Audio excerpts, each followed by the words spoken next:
welcome into another edition of Off the Leash. I'm Ashley Holder. Mark Schwab is not here, but Leah Doherty is in the building. Taking his spot today. OBR's Fred Greetham.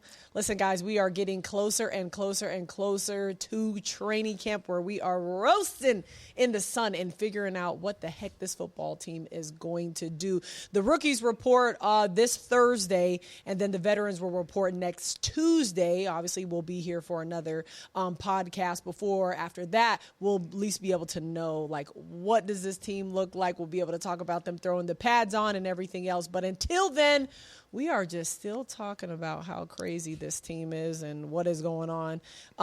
Right now, we know that the Browns don't have the best quarterback situation, but there's always a bright side to that. Someone else is just as worse as them, if not even worse, right? So there's a couple of teams that article put out, an NFL.com article that came out, and they listed it as the Browns, of course, having the worst quarterback situation, then followed by the Jets, then the Cardinals, then the Miami Dolphins, and then lastly, Kevin Stefanski and the Atlanta Falcons.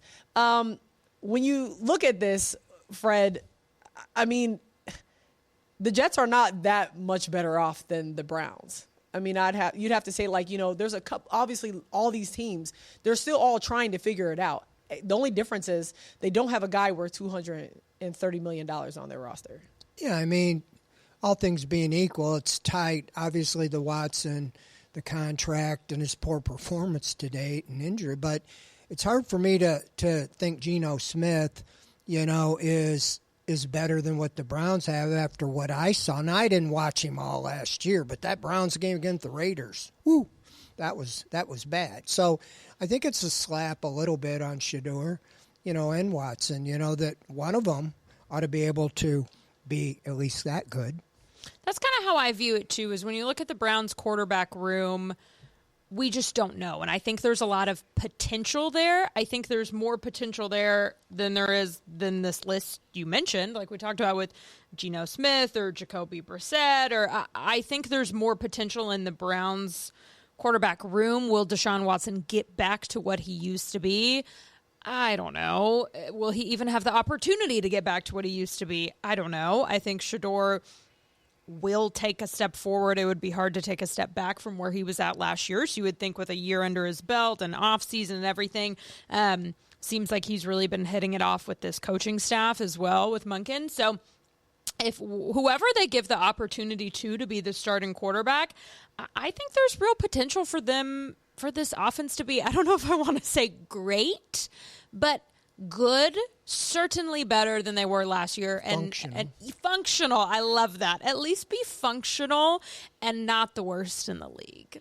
Yeah, I mean, I feel like it's nothing new when it comes to the Browns. Again, we've only been here 3 years, Leah, but this has been the situation for Cleveland for as long as, I mean, I feel like I've been ever able to watch the Since Browns. you were alive, Ashley. Yeah, basically right? Since I was alive. It's always been an issue. So, I mean, they always have the worst quarterback situation, and they're going to look at it again this year of, okay, how well does really Shedeur do, because Deshaun is not coming back no matter if he takes this team to the Super Bowl or not. I highly doubt this guy is ever coming back to this team. But, you know, for what they're going to do in next year's draft. But speaking about Shedeur, and I honestly just thought about this. I probably should have brought this up earlier, but obviously he posted a picture on Instagram. I don't know if you saw it, Fred. It was just him standing in a bunch of like sea of number 12 jerseys, right? And you know, obviously a video came of him talking about his haters and all that stuff like that.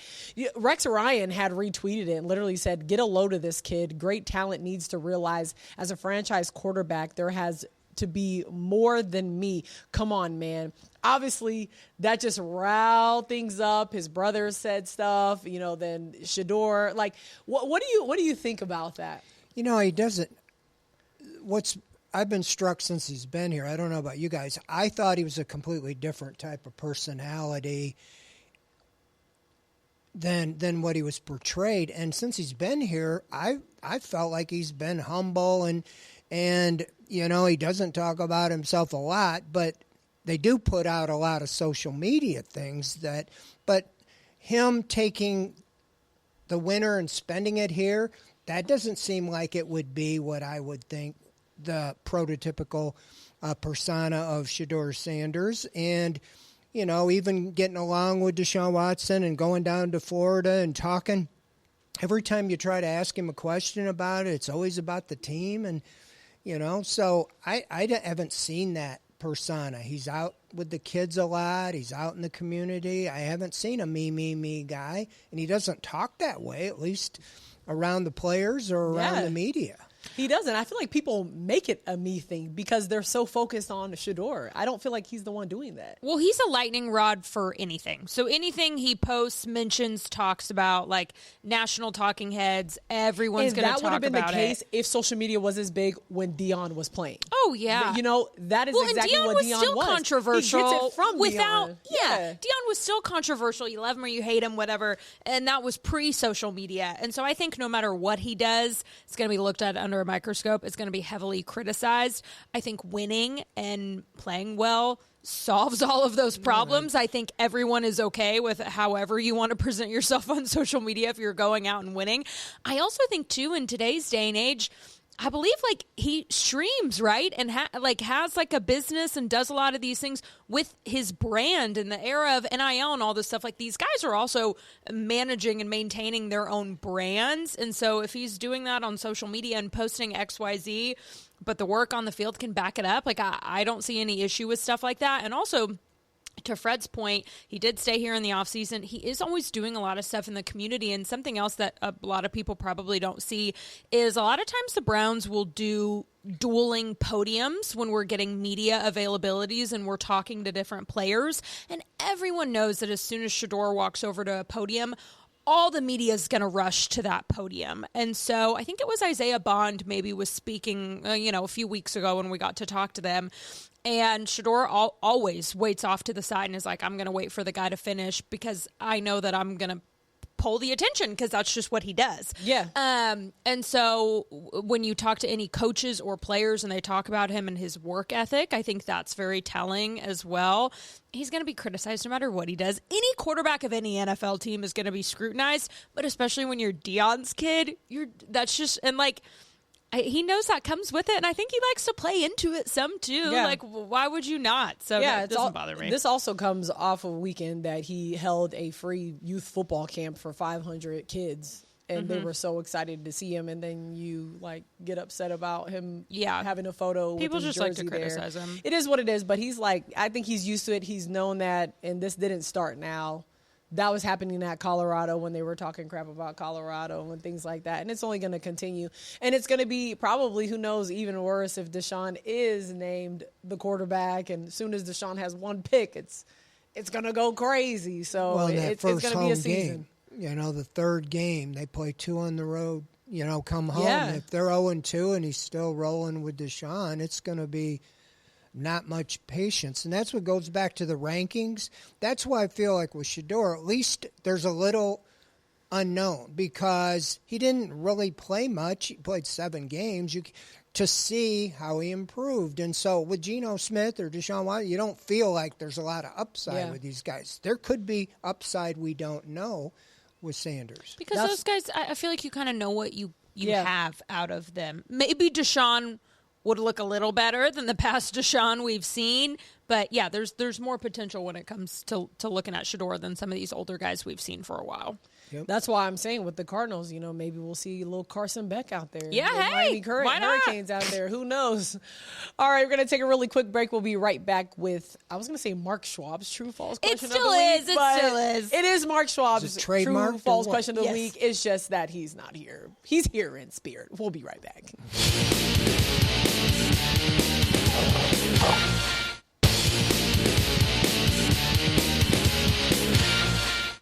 I'm sitting in Mark Schwab's seat, so it makes sense that I would ask Mark Schwab's True-False Question of the Week as we have trademarked it.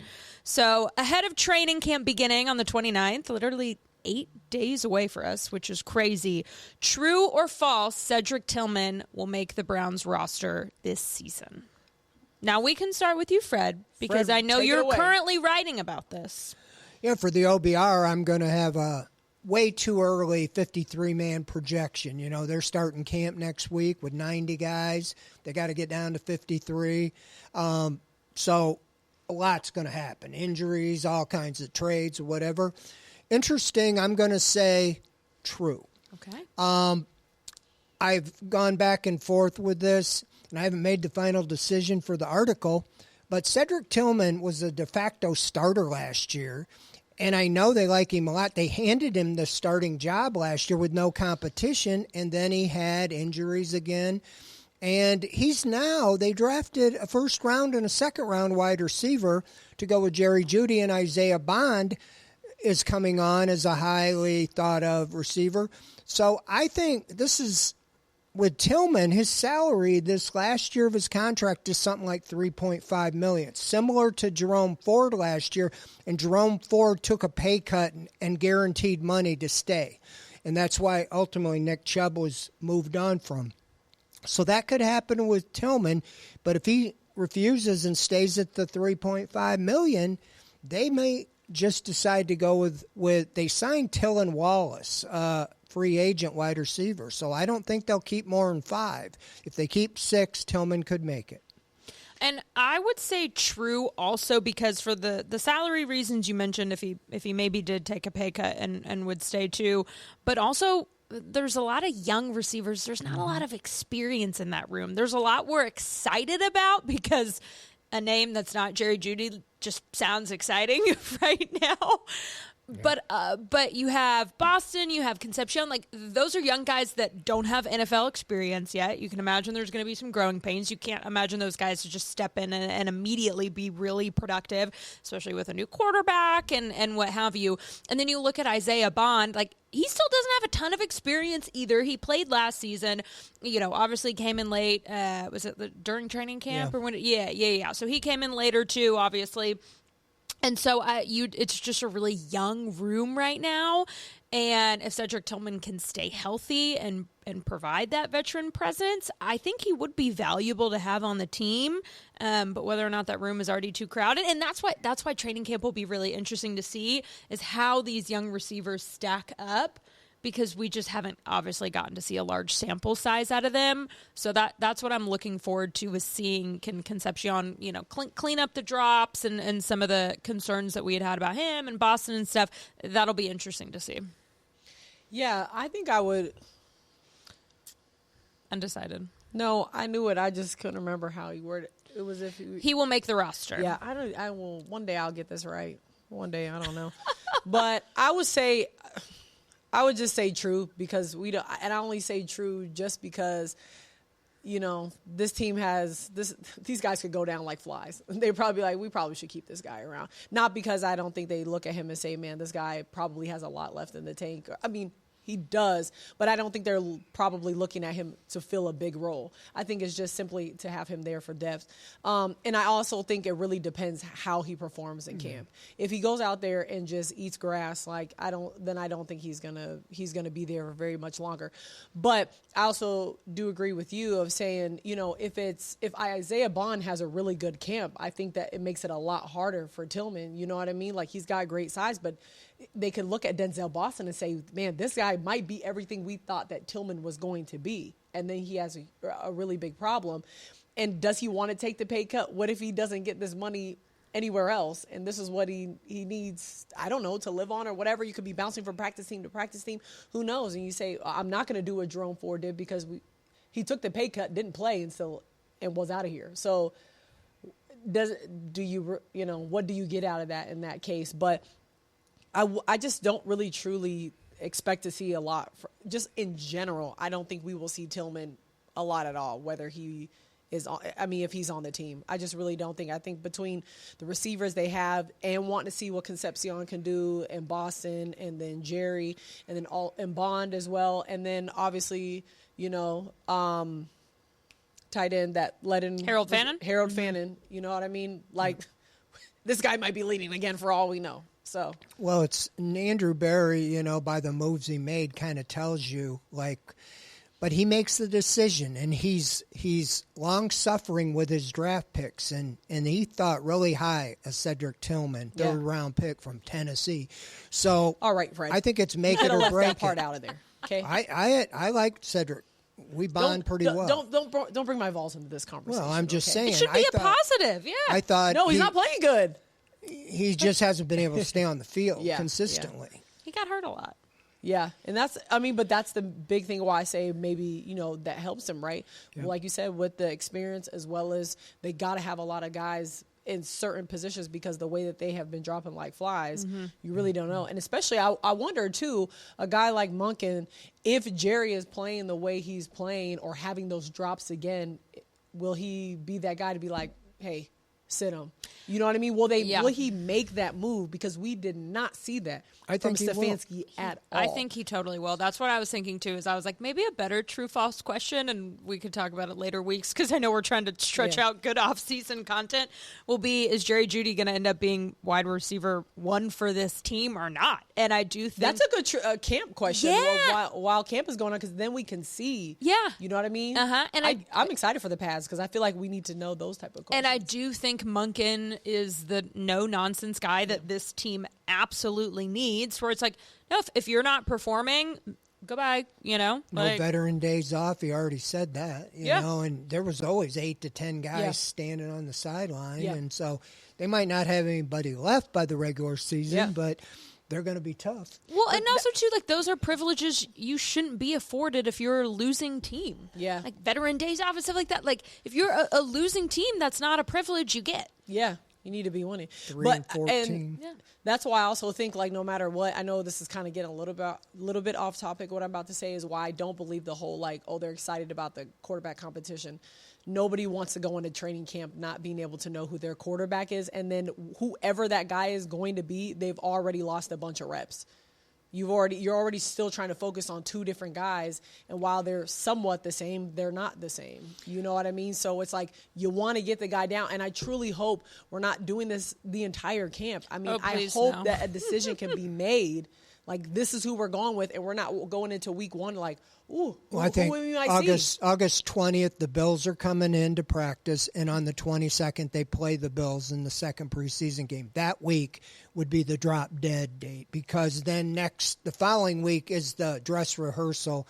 So I think he'll declare it for sure, if not before, that week of the joint practice, because you get one look against the Bills, who are a very good team, their defense, and say, okay, we're going to go with him. And I also think here's the silver lining, is that we know Deshaun's injury history. You put it all on him, and he goes down the first game. Shedeur, having got a lot of if they don't go with him, we all kind of think somewhere along the line Deshaun will get hurt again. Don't wish that on anybody. Right. But he hasn't went more than 7 games since he's been here. Mm-hmm. Yep. Well, thanks for letting me know that. At least I'll know about another month from now of who the quarterback. A whole other month of this conversation. Month of us talking about who will be the quarterback. I'm hoping that will be if not before, then I hope that will be the last day, because I cannot take it between anymore. The quarterback situation and us waiting on LeBron, like, I can't keep doing all this waiting. It just gives me anxiety. You don't know if you're going to have a normal day at work or everything is going to break loose and it's going to be the most chaotic day of your life. I think they all know what they're doing. Yeah. So let's just announce and be done, please. I think LeBron would take a lot of pressure off the Browns, because everybody would be talking about the Cavs. That's right. True. Exactly. True. And then some other people will be upset if he comes back. All right, let's take a really quick break on Off the Leash. We'll be right back.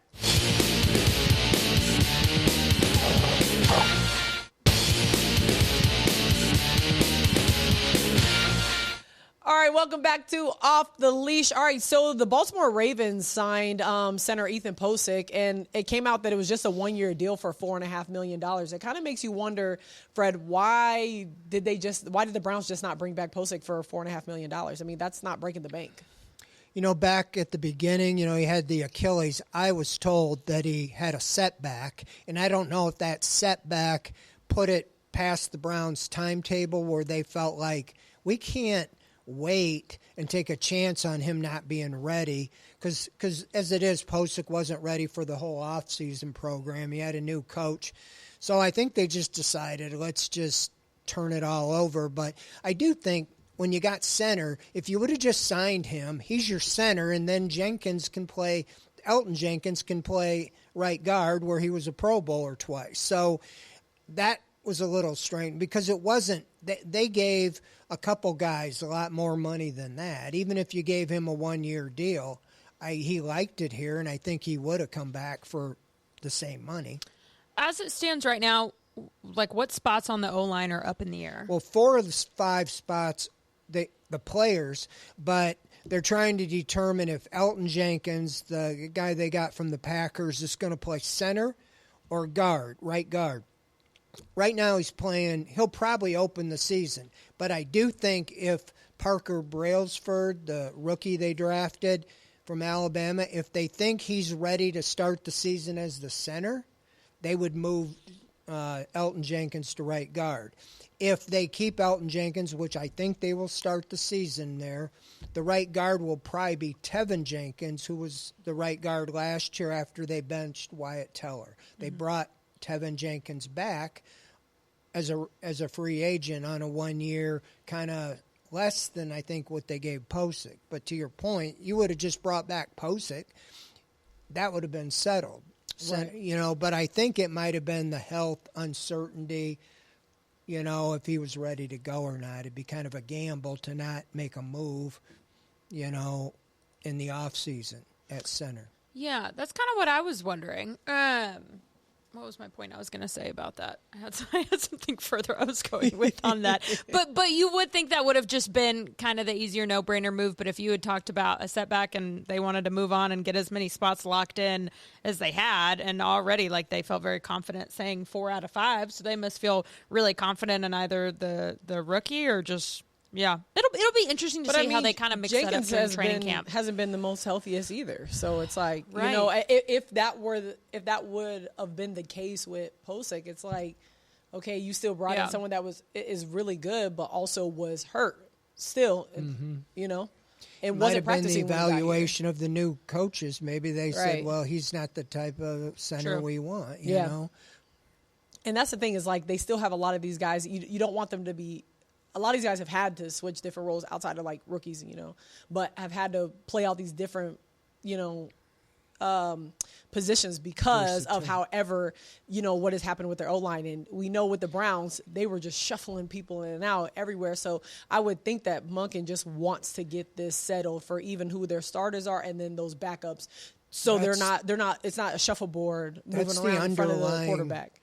Behind all the moves they made, because a lot of the players they traded for and signed for weren't known as being the best offensive linemen, but they were all durable. They all played. That is key. All their games. So maybe they have to be looking and say, well, we just want 5 that are going to be out there every game, and hope they can work together and be some parts of the whole. Yeah. All right. Well, listen, we got one more episode before training camp kicks off, and we'll be able to talk about what we see on the field. Fred, we know you're going to give it to us straight and raw and say what is going on and who is going to be starting at quarterback. We know you are going to tell us the truth. I got the pipeline. That's right. All right. Well, for Ashley Holder and Leah Doherty, the missing Mark Schwab and OBR's Fred Greetham, this is Off the Leash. Make sure you check us out wherever you get your podcasts at and streaming on the 19 News Plus app. We'll see you next week.